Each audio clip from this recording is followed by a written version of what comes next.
Muito bem, terceirão, bem-vindos novamente à nossa aula de filosofia da época moderna, da Idade Moderna.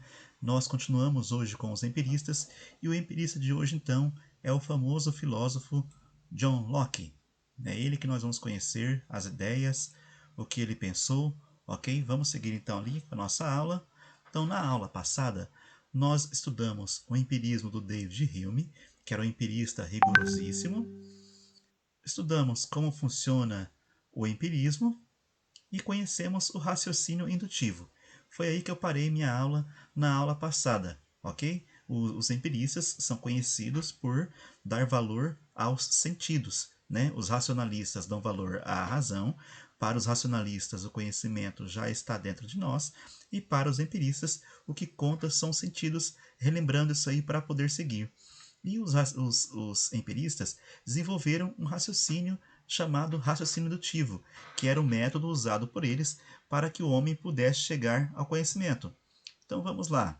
A aula de hoje, o raciocínio indutivo e dedutivo, vou reexplicar o indutivo e comparar com o dedutivo, que é o raciocínio usado pelos racionalistas, e vamos falar então do empirismo do filósofo inglês John Locke. Comentei com vocês na aula passada que na França desenvolveram-se a maioria de filósofos racionalistas e dali surgiram ideias políticas. E na Inglaterra desenvolveu-se o empirismo e dali surgiram ideias de engenharia, desenvolveu-se a Revolução Industrial. Então percebam que a maneira como o povo desenvolveu a filosofia levou a desenvolvimentos diferentes. Interessante isso, né? E nós? Qual filosofia nós desenvolvemos aqui no Brasil? Ok? Vamos seguir ali nossa aula então. Então, retomando lá, né? O raciocínio indutivo é uma forma de raciocínio usado pelos filósofos empiristas. Como funciona o raciocínio indutivo? Ele analisa casos particulares e da observação de casos individuais e particulares, ele então produz uma teoria geral. Então temos ali o ferro conduz eletricidade, o alumínio conduz eletricidade, o ouro conduz eletricidade, o cobre conduz eletricidade. São casos particulares de metais, ok? Então, da observação de casos particulares, você cria uma teoria geral. Qual é a teoria geral? Todos os metais conduzem eletricidade. Na aula passada, eu dei para vocês o exemplo do Sol. O David Hume questionou um pouquinho o exemplo indutivo, porque segundo Hume, pelo fato de nós observarmos, termos experiências dia a dia, acaba criando em nós uma crença de que aquilo sempre vai se repetir. Então, o David Hume levantou de novo o ceticismo, que é aquela pontinha de dúvida, ok? Então, será que algum dia a gente vai encontrar algum metal, por exemplo, que não conduza eletricidade e que fuja a regra? Nas aulas de química com a professora Vanessa, ela sempre fala, ó, gente, tal regra é assim, assim, assim, mas tem uma exceção, né? Isso aí é o raciocínio indutivo, ok? Então vamos seguir lá. O raciocínio dedutivo, ele já é usado pelos racionalistas. Então temos ali um exemplo, ó, todo ser humano é mortal. Todos os seres humanos são mortais. Fulana é um ser humano. Logo, fulana é mortal. Percebeu a diferença? Aqui no raciocínio dedutivo, que é dos racionalistas, você parte então de uma teoria geral e você conclui casos particulares. Você tem uma teoria geral e você vai buscando exemplos que corroborem, que confirmem a sua teoria geral. É o contrário do raciocínio indutivo, onde você, a partir de exemplos particulares, conclui uma teoria geral. Aqui no raciocínio dedutivo, você tem uma teoria geral e dela você busca exemplos que confirmem a sua ideia, ok? Mas assim, há uma crítica ao raciocínio dedutivo, porque com ele nós não aprendemos nada, não há o que aprender, porque os exemplos que nós encontramos apenas confirmam a nossa teoria, ok? E se encontrarmos um exemplo que fuja à teoria geral, aquela teoria geral, então, ela está derrubada, ela não é certeza, ok? Seguindo então lá, o empirismo então do John Locke. Reparem que aqui no fundo ali tem uma folha em branco, né? Então, quais são as obras mais importantes do John Locke? Ele escreveu tanto obras de teoria do conhecimento, epistemologia, quanto teoria política. Então, temos ali, ó, a primeira, ensaio acerca do entendimento humano, onde ele então vai falar como funciona o empirismo.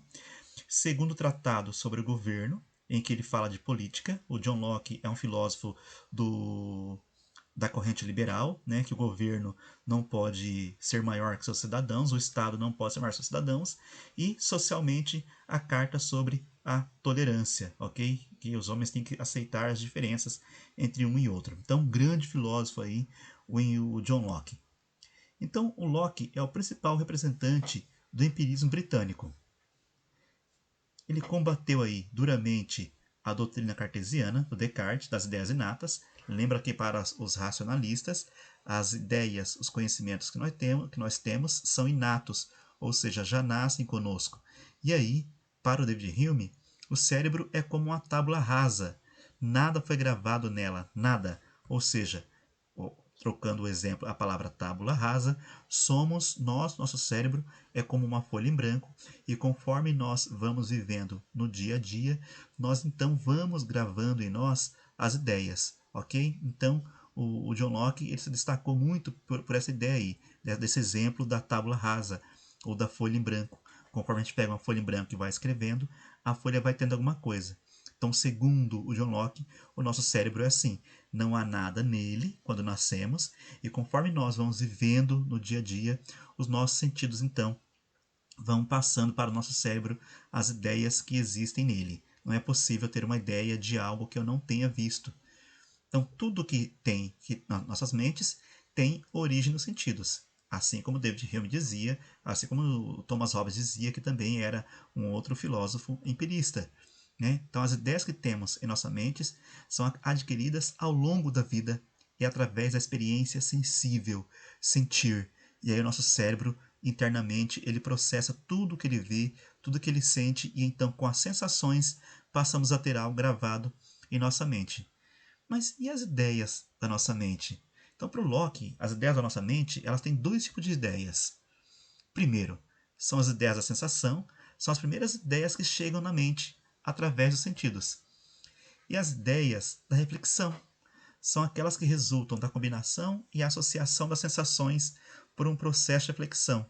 Ali embaixo tem um exemplo de unicórnio. Nós já vimos um unicórnio? Unicórnios existem? Não, unicórnios não existem, mas a nossa sensação passou para a nossa mente uma ideia de chifre e passou também a ideia de cavalo. Então, a ideia da reflexão é quando a nossa mente uniu o chifre ao cavalo e criou então ali o unicórnio. Ao lado você está vendo uma banana com a cereja na boca, mas ali parece que você está vendo golfinhos, não é? Então, isso aí que são as ideias de reflexão. São coisas que a nossa mente cria, organizando, juntando as ideias que há na nossa mente ali. Então, a primeira são as ideias da sensação, aquilo que nós aprendemos vendo. E a segunda, então, são as ideias da reflexão. São ideias que nossa mente cria, juntando coisas que estão já na nossa mente. Legal essa teoria, né? Do John Locke. E aí então, o John Locke ele não é tão rigoroso quanto o David Hume. O John Locke admitia que nem todo conhecimento se limita exclusivamente à experiência sensível. Há conhecimentos que eu não preciso senti-lo para que ele esteja em minha mente. Vocês estão desconfiados de que tipo de conhecimento que é esse? Que está na minha mente, sem que eu precise vê-lo, sem que eu precise senti-lo? Ora, simples. A matemática, ela é pensada por termos lógicos, racionais. Nós não precisamos ter a experiência dos números. Por isso, então, ao contrário do David Hume, que é um empirista rigoroso, rígido, o John Locke é um empirista moderado, porque ele acredita que a matemática é sim um raciocínio que é inato em nós. A matemática, nós não precisamos senti-la, não precisamos vê-la para que ela tenha em nossa mente. A gente não vê por aí os números 1, o 2, o 3. A gente não vê, segundo Locke. Ele pode ser pensado, né, logicamente. Se eu falo triângulo, logicamente você imagina na sua cabeça aí um objeto com três ângulos. Então, é por isso então que o John Locke vai dizer, ó, a matemática está fora. A matemática pode ser pensada longe, sem o empirismo. A matemática pode ser pensada usando apenas a razão, usando apenas o raciocínio. ok? Então, na próxima aula, nós vamos para um filósofo chamado Immanuel Kant. O Kant, então, vai tentar superar a disputa entre racionalistas e empiristas.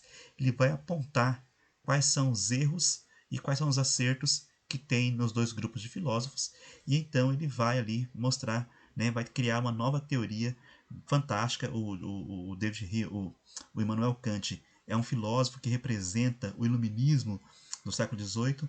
Então, na próxima aula, nós vamos então conhecer as ideias do Kant, que eu já falo, adianto para vocês, que é o filósofo mais difícil da filosofia.